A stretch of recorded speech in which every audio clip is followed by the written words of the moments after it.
வலைக்கம் அஸ்லாம். அம்மா, ஒரு கை வலது பக்கம் இடது பக்கம் தெரியணும். ஆனால் இந்த ஜாயிண்ட்டு இடது பக்கம் தான் வரணும். அது எப்படின்னு பார்க்கலாங்களா? சரிக்கா. இப்போ பாருங்கள், முதல்ல கீழே லைனிங் வச்சேன்னா இப்போ என் பக்கம் இருக்குது. இப்போ இது வலது கை இடது கை இப்படி வச்சுட்டேன். இப்படி வச்சுட்டு இப்போ எனக்கு முன்னாடி ஆப்போசிட்டு இந்த அறுக்க முன்னாடி நிற்கிது இருக்காமா. இப்போ இடது பக்கம் இது வலது பக்கம் இப்படி வச்சுட்டு நல்ல பக்கம் மேலே இந்த துணி போட்டுட்டுனா உள்ள நல்ல பக்கம் இருக்குது. இப்போது ஜாயிண்ட்டு இது வந்து இடது பக்கமாக போகணும். ஏன்னா இப்போ இது வந்து ஒரு மாதிரியா இருக்கு இல்லையா, ஃபுல்லாக கலர் இல்லை, துணி இல்லை, அதனால இது இடது பக்கம் தான் வரணும். அதனால் இடது கைக்கு எப்படி வைக்கணும்னா, இப்போ நான் வலது பக்கம் இப்படி வச்சுருக்கேன்னா அந்த ஜாயிண்ட்டை இந்த பக்கம் வச்சுக்கணும். ஆனால் அறுக்கிறது பக்கத்தில் இங்கே இருக்கணும். இப்போ என் இடது கை பக்கம் வலது கை துணியாக வைக்கணும். ஆனால் நான் எந்த பொசிஷனில் வச்சுருக்கேன் பாருங்கள், உள்ள கீழே லைனிங் போட்டேன், மேலே நல்ல துணி போட்டிருக்கேன், எந்த பொசிஷனில் இப்படி வச்சுருக்கேன். அப்போ இது இடது கையாக இருக்கிறது வலது கையாக வரும், வலது கையாக இருக்கிறது இடது கையாக வரும். திருப்புனா இப்போ இப்படி மடித்து தப்போமா, இப்படி மடித்து தப்போம். தச்சுட்டு இதில் படிமன தையல் போட்டுட்டு மறுபடியும் இப்படி ஒரு ஸ்டெப்பு திருப்புவோம். திருப்பும்போது நம்ம தைக்கும்போது பாருங்கள், திருப்புட்டுங்களா, இப்படி திருப்புறேன். இப்படி திருப்பும்போது இது இடது கை. நம்ம ஃபஸ்ட்டு தைக்கும்போது இது இடது பக்கமாக தைக்கிற மாதிரி வரும், இது இந்த பக்கம் வரும்.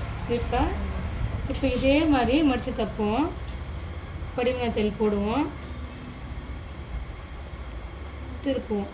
திருப்பிட்டா இது இந்த பக்கம் வருதுங்களா வலது கை. நான் எப்படி இதிலே செட் பண்ணி காமிக்குதுங்களா சும்மா.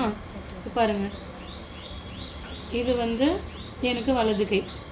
இந்த வலது கை தானே நான் வலது கை சொல்லியிருக்கேன். இப்போ நான் மாற்றிட்டேன், லெஃப்டாக இருக்குது ரைட்டாக மாற்றிட்டேன், திருப்பிட்டேன்.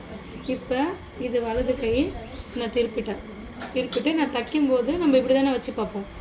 இப்போது இந்த அறுக்கத்து இந்த இடம் முன்பாக வரணும். இப்போ எடுக்கிறேன் பாருங்கள், தைக்கல நான் உங்களுக்கு காமிக்கிறேன்.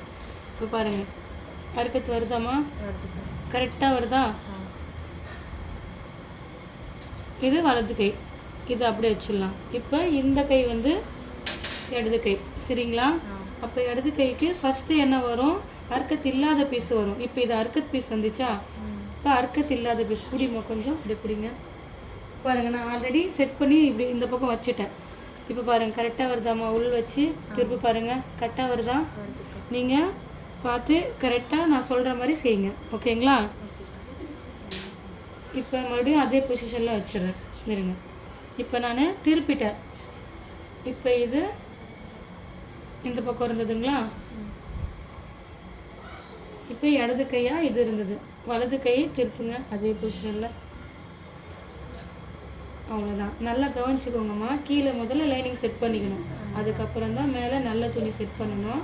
அறுக்கத்து இந்த பக்கம் என் முகத்துக்கு முன்னாடி கரெக்டாக அறுக்கத்து பக்கத்தில் வச்சுக்கணும். பக்கத்தில் வச்சுட்டு இந்த மாதிரி ரைட்டாக இருக்குது லெஃப்ட் கை, லெஃப்டாக இருக்கிறது ரைட் கை. அந்த நேரம் ஒர்க்கு இந்த மாதிரி. இப்போ இது வந்து ஒயிட் மட்டும் வருது, வெறும் துணி. இதுவே நமக்கு சம்கி ஒர்க் மாதிரி வரும் இல்லையா, அந்த சம்கி ஒர்க்கு நம்ம பேக் சைடு ஜாயிண்ட் கொடுப்போம்.